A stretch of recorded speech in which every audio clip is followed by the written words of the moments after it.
ಆಸ್ತಿ, ಒಡವೆ, ಐಷಾರಾಮಿ ವಸ್ತುಗಳನ್ನು ಖರೀದಿಸುವ ಈ ಕಾಲದಲ್ಲಿ ಇಲ್ಲೊಬ್ಬರು ಸರ್ಕಾರಿ ಉದ್ಯೋಗಿಯಾಗಿ ನಿವೃತ್ತಿಯಾದ ನಂತರ ಬಂದ ಹಣದಿಂದ ಸರ್ವರ ಒಳಿತಿಗಾಗಿ ಪ್ರಾರ್ಥಿಸಿ ದೇವಾಲಯ ನಿರ್ಮಾಣ ಮಾಡುತ್ತಿದ್ದು ಇತರರಿಗೆ ಮಾದರಿಯಾಗಿದ್ದಾರೆ.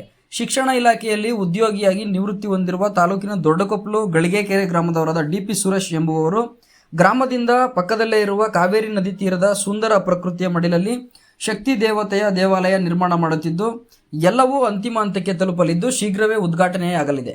ಈ ಭಾಗದಲ್ಲಿಯೇ ಅಪರೂಪ ಎಂಬಂತೆ ಕೇರಳ ಮಾದರಿಯಲ್ಲಿ ದೇವಾಲಯವನ್ನು ನಿರ್ಮಾಣ ಮಾಡಲಾಗ್ತಿದ್ದು ಇಲ್ಲಿ ಚಾಮುಂಡೇಶ್ವರಿ, ಸಿಂಹಾದ್ರಿ ಚಾಮುಂಡಿ, ಕಾವೇರಿ ಪ್ರತಿಮೆಯೊಂದಿಗೆ ಚಾಮುಂಡೇಶ್ವರಿ ಉತ್ಸವ ಮೂರ್ತಿಯನ್ನು ಸಹ ಪ್ರತಿಷ್ಠಾಪಿಸಲಾಗ್ತಾ ಇದೆ.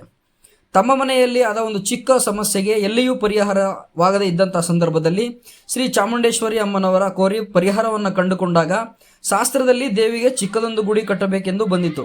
ನಂತರದಲ್ಲಿ ದೊಡ್ಡ ದೇವಾಲಯವೇ ನಿರ್ಮಾಣವಾಗಲೆಂದು ಬಂದಾಗ ನಾಡಿನ ಶಾಂತಿ, ನೆಮ್ಮದಿ, ಒಳಿತಿಗಾಗಿ ಯಾವುದೇ ಜಾತಿ ಮತ ಭೇದವಿಲ್ಲದೆ ಸೇವೆಯ ಸಂಕೇತವಾಗಿ ಮಾನವ ಬದುಕಿನ ಒತ್ತಡಗಳ ನಡುವೆ ನೆಮ್ಮದಿಗಾಗಿ ಕಾವೇರಿ ನದಿ ತೀರದಲ್ಲಿ ಎಲ್ಲ ಮೂಲಭೂತ ಸೌಕರ್ಯಗಳೊಂದಿಗೆ ಶಕ್ತಿ ದೇವತೆಯ ದೇವಾಲಯ ನಿರ್ಮಾಣ ಮಾಡುತ್ತಿರುವುದಾಗಿ ಡಿ.ಪಿ. ಸುರೇಶ್ ಹೇಳಿದ್ದಾರೆ. ಸಂದರ್ಭದಲ್ಲಿ ಉಪಸ್ಥಿತರಿದ್ದ ನಾಗಣ್ಣ, ತಾಲೂಕು ಪಂಚಾಯಿತಿಯ ಮಾಜಿ ಸದಸ್ಯರು ದೊಡ್ಡಕೊಪ್ಪಲು, ಯಾವುದೇ ದೇಣಿಗೆ ಇಲ್ಲದೆ ತಮ್ಮ ಸ್ವಂತ ಹಣದಲ್ಲಿ ಶ್ರೀ ಶಕ್ತಿ ದೇವತೆ ದೇವಾಲಯ ನಿರ್ಮಾಣ ಮಾಡುತ್ತಿರುವ ಡಿ.ಪಿ. ಸುರೇಶ್ ಎಲ್ಲರಿಗೂ ಮಾದರಿಯಾಗಿದ್ದು ಸಮಾಜದ ಒಳಿತಿಗಾಗಿ, ಶಾಂತಿ ನೆಮ್ಮದಿಗಾಗಿ ದೇವಾಲಯ ನಿರ್ಮಾಣ ಮಾಡಿ ಇತರರಿಗೆ ಆದರ್ಶವಾಗಿದ್ದಾರೆ ಎಂದು ಅಭಿಪ್ರಾಯ ವ್ಯಕ್ತಪಡಿಸಿದರು.